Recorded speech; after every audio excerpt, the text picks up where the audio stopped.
W.F. Howes presents an unabridged recording of Languages Are Good for Us by Sophie Hardach, narrated by Laurence Bouvard. Prologue. We are born into a world filled with thousands of languages and dialects.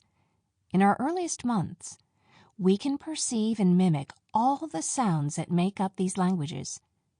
We can make out fine tonal shifts that may later be lost to us, and distinguish between consonants that many adults would perceive as the same. If our hearing is impaired, we can learn through vision.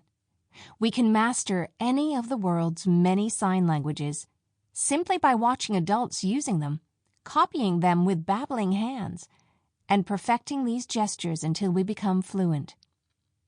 If we can neither hear nor see, we can acquire language through touch. The speaker can tap different parts of our hand to spell out letters, or we may place our hands on theirs as they talk in sign language. This vast ocean of sounds, signs, and touch is ours to explore. Even in our first months, however, we tend to specialize in the language that matters more to us than any of the others, our mother tongue. We listen more attentively when something is said in the familiar melody and rhythm of that language, long before we learn the meaning of words and sentences. We even mimic its melody, which becomes our guide through language. Individual sounds and syllables follow, then words and sentences.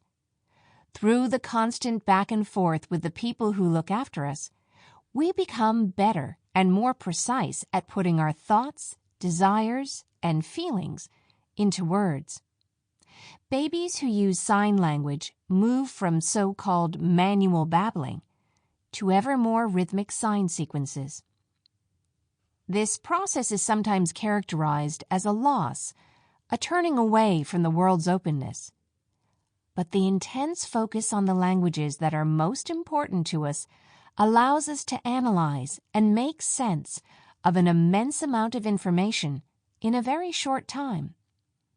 In that first year, we gradually build a native repertoire of sounds, words, and expressions which allows us to pick out patterns from the endless noise around us. Young children are sometimes presented as uniquely open and flexible when it comes to language learning, and adults as hopelessly entrenched in their familiar sounds. But when you look at children Sample complete. Ready to continue?